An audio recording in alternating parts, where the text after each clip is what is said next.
Des dizaines de milliers de passagers ne sont pas prêts d'oublier le chaos survenu à l'aéroport londonien de Gatwick peu avant Noël à cause de 2 drones qui survolaient le site. Un incident sans précédent. D'ailleurs, il faut dire qu'au pays, il y a de nouvelles règles concernant l'utilisation des drones qui vont entrer en vigueur au cours des prochains jours. Je reçois pour en parler Benoît Germain, il est directeur de l'entreprise Exodrone. Bonjour, Monsieur Germain. Bonjour.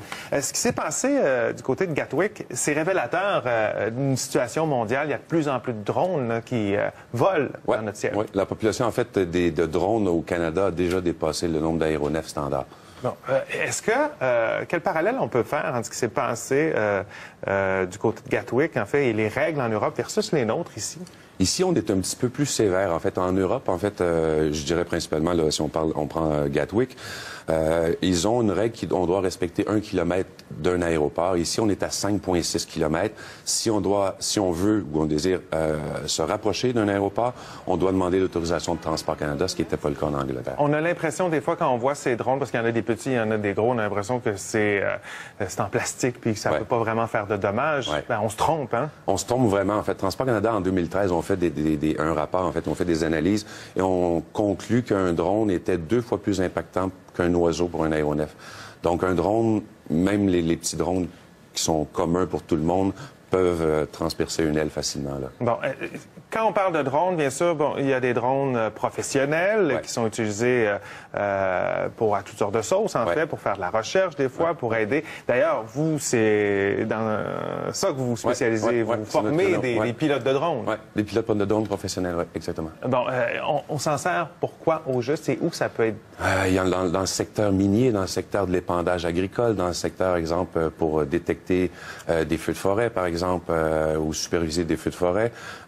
Ils vont faire de la télédétection agricole, des comptes d'arbres dans le Grand Nord. Il va y avoir des gens qui vont faire ça pour les toitures, pour les inspections thermiques. Il y a une multitude d'applications possibles pour les drones commerciaux. Donc, ça a changé énormément le travail de bien des gens. Ça aide énormément. Oui, exactement. Bon, bien sûr, il y a tout le volet récréatif.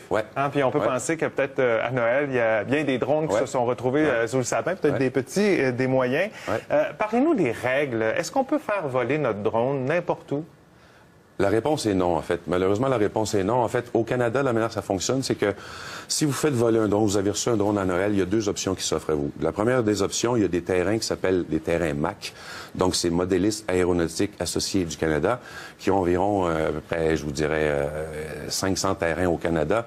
Et il y en a une multitude à Montréal, proche de Montréal. Regardez, on a préparé un tableau des règles donc à respecter. Peut-être nous dire, lorsqu'on est dans un endroit où on peut faire voler notre drone, qu'est-ce qu'il faut suivre comme les deux facteurs limitatifs, si vous faites du drone pour le loisir, les 2 facteurs les plus limitatifs sont vous devez faire voler votre drone à plus de 5,6 km des aéroports et vous devez voler dans des zones qu'on appelle en fait des zones non contrôlées.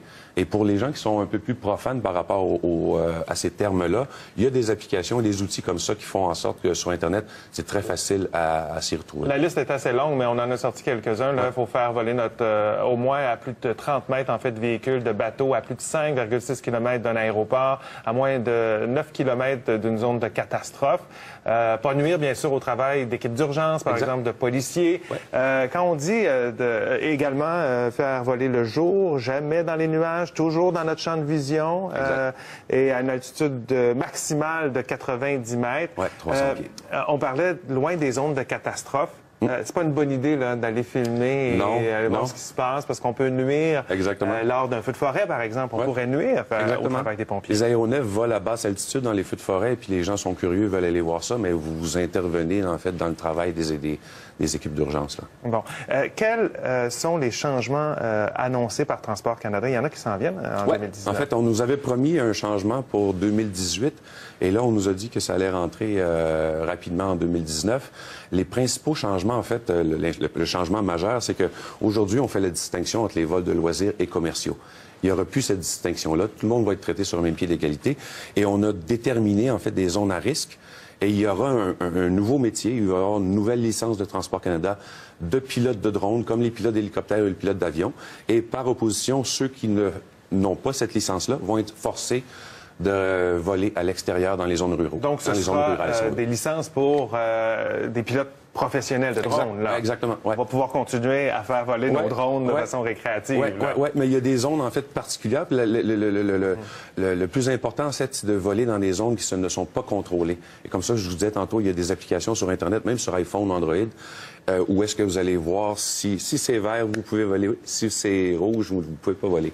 Donc ça facilite la vie, ça. Bon. Ça se trouve facilement sur Internet. D'ailleurs, on vous suggère, Mesdames, Messieurs, si vous avez un drone, allez voir sur le site du gouvernement du Canada pour voir les règles à suivre, parce que, bon, on vous a donné quelques points comme ça, mais selon le poids de notre appareil, là, il pourrait avoir des permis qu'il faut exiger. En fait, le nouveau cadre réglementaire ont délimité des zones à risque et ils ont dit, si vous voulez aller voler dans ces zones-là, il va falloir avoir une licence officielle.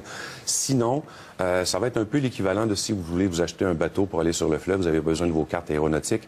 Vous allez devoir passer des cartes aéronautiques drone, si on veut, mais là, vous allez être forcé de rester à l'extérieur des zones à risque. Si vous voulez rentrer dans les zones à risque, Transport Canada va renforcer le niveau de professionnalisme des gens qui vont aller voler là. Et avec qui plus est, ils vont ajouter l'obligation de voler sur des drones conformes, qui respectent des normes de fabrication et de conception. Et on peut s'attendre que les règles s'ajustent d'année en année, parce que c'est déjà prévu. Un phénomène. Hein? C'est déjà prévu. En fait, année après année, ils vont demander un niveau de professionnalisme de plus en plus élevé pour atteindre des niveaux de risque qui sont similaires à ceux qu'on connaît dans l'aviation civile. Benoît Germain, directeur de l'entreprise Exodrone, merci beaucoup d'avoir été avec nous. On va espérer que les gens vont voler de façon sécuritaire. C'est bien. Merci bien.